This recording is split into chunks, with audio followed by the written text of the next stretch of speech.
President Trump just dropped the nuclear option on America's closest neighbor.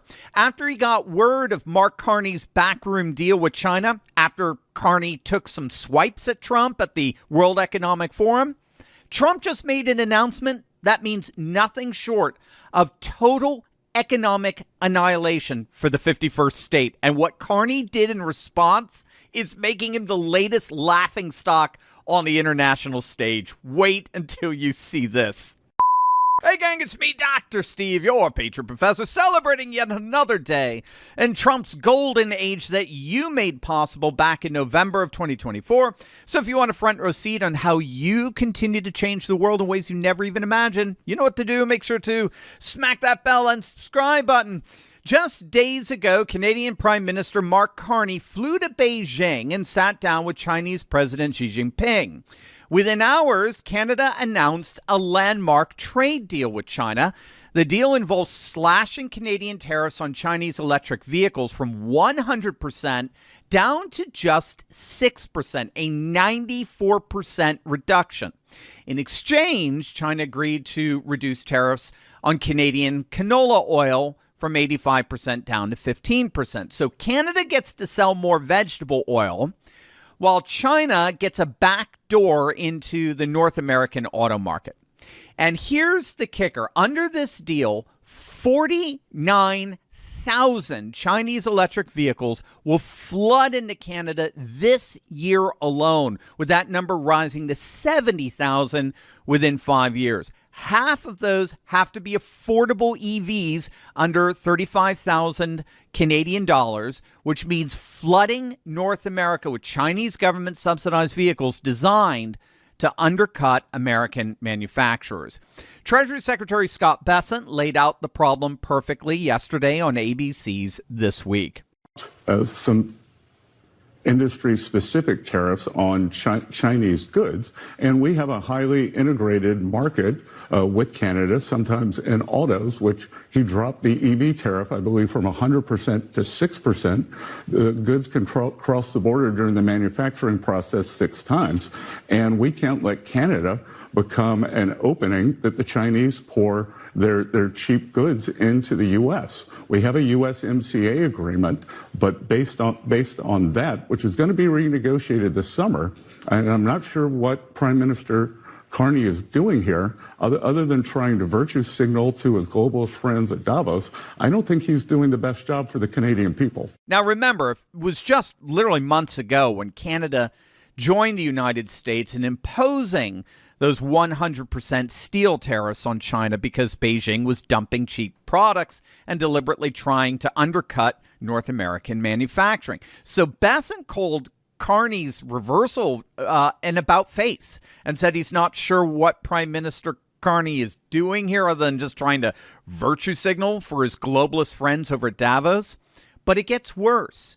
When Carney announced this China deal, he didn't frame it as a temporary trade adjustment. He actually said this. I believe the progress that we have made in the partnership sets us up well for the new world order. Now, whether he actually meant that in the demons of Davos kind of sense, this new world order, abolishing national sovereignty, controlling populations through surveillance and economic manipulation, establishing a centralized authoritarian world government, the very characteristics we think of when we hear that term new world order. If that's whether or not that's what he meant, who's to say? But it was clearly not the best choice of words, to put it bluntly. Regardless, then Carney flew to Davos, the annual gathering of globalist elites, after the Chinese deal was reached, and he delivered a speech that read like a Declaration of Independence from the United States. So standing before the world's billionaires and bureaucrats, Carney announced that the old liberal international order is not coming back. He warned that we're not living through a rupture, but rather this is a transition. And he accused the United States of using economic integration as a weapon. And he called for middle powers like Canada to unite because if we're not at the table, we're on the menu. Nice choice of words there. Now, Carney never mentioned President Trump by name, but everyone in that room knew exactly who he was referring to, he was talking about. This was a direct shot at America first. This was Canada's globalist prime minister telling Europe, China, and every other nation that they needed to band together to resist this new American leadership in a rising civilizationalist world. Needless to say, President Trump didn't wait long to respond, and what he posted on Truth Social is going to absolutely blow you away. Bombshell revelations are ripping the mask off deep state corruption. Venezuela's ex-intelligence chief just exposed Maduro's narco-terror empire tied to China, Iran, Russia, and Hezbollah, and named corrupt U.S. politicians and officials who allegedly took millions to keep the regime alive.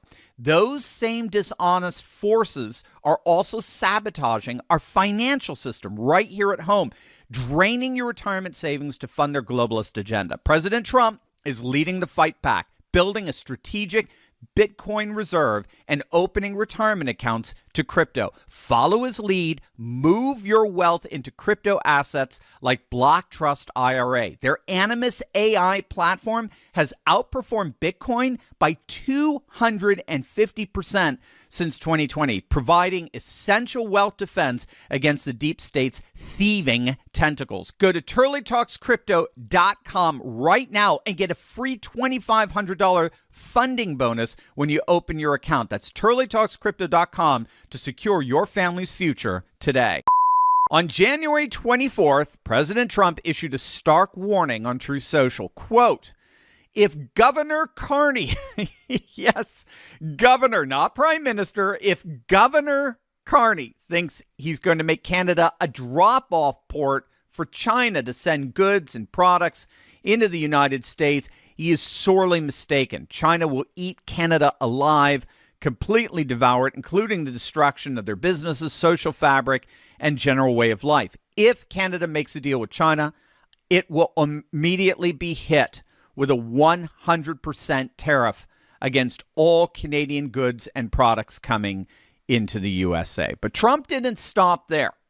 Just days after Carney's Davos speech, the president did something unprecedented. He revoked Canada's invitation to his Board of Peace. So this is Trump's international body made up of over 30 nations, designed to oversee the reconstruction of Gaza and mediate global conflicts around the world. Some are calling it a rival to the United Nations. Trump posted a formal letter disinviting Carney from the board. So this 30-plus nations on the Board of Peace there excludes Canada because of their governor and our prime minister, right? In other words, you're fired. Mark Carney, you're fired. You're fired and you're demoted from prime minister to governor. You're no better than Tim Walz. And that's because for Trump, bottom line, the moment you pit yourself against American renewal, you're an enemy, regardless of who you are. Trump will negotiate, he'll make deals, but the moment you start talking about dismantling American power and cozying up to communist China as part of some globalist master plan, that's it. That's when the hammer comes down, and that is quite the hammer.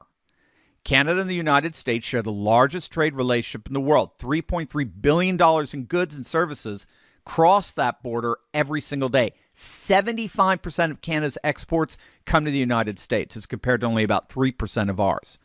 And so guess what Carney ended up doing after that Truth Social post? With 75% of their exports possibly getting tariffed by 100%, guess what he did? He blinked. He backtracked. He completely backpedaled. By Sunday, a chastened Carney was forced to, quote, clarify to reporters that Canada has, quote, no intention of pursuing a free trade deal with China. He insisted the agreement would be entirely consistent with USMCA obligations, and he claimed that he was merely rectifying issues that developed in recent years, a complete retreat from his bravado just days before at Davos. I mean, this is beyond hilarious. One Truth Social post. One. And this failed embarrassment of a governor throws China under the bus, and completely backpedals on the entire agreement. That, my friends, is what's called great power politics. That's a great power reminding a not so great power, what Carney calls middle power, of its total dependence economically and militaristically on relations with that great power. And you had better learn that this great power controls this hemisphere, and we will not tolerate any peer competitor within this sphere, especially in the guise of China. Carney learned that lesson the hard way this weekend. What Governor Carney found out was that Trump wasn't just protecting the U.S. auto industry. He was drawing a red line against the very new world order that Carney had invoked. When globalist leaders stand up at Davos and declare that the old order is not coming back and that they needed to be cozying up to powers like China to push back against the rise of the United States as a civilization state, Trump heard that loud and clear. And he taught Carney and everyone at Davos that America is playing for keeps in this new civilizationalist order. And not only will we not allow a peer competitor in our hemisphere, but you no longer get to live rent-free off the economic and militaristic might of the American citizens. Those days are indeed over.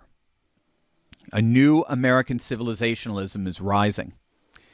And God help Canada in such an age, because as long as they have the likes of Mark Carney as their prime minister, their governor, they're going to need all the help they can get. Hey there, Turley Talks family. Dr. Steve here. I'm coming to Dover, Delaware on Saturday, February 21st for the 2026 Lincoln Day dinner, and I want to see you there. Bring your books, bring your family, bring your friends. We'll have cocktails at 6 p.m. My keynote is at 7 p.m. And I have a dedicated spot for book signing. Tickets are $100, but they're pre-sale only. No tickets at the door. Scan the QR code to register. Let's celebrate this movement together.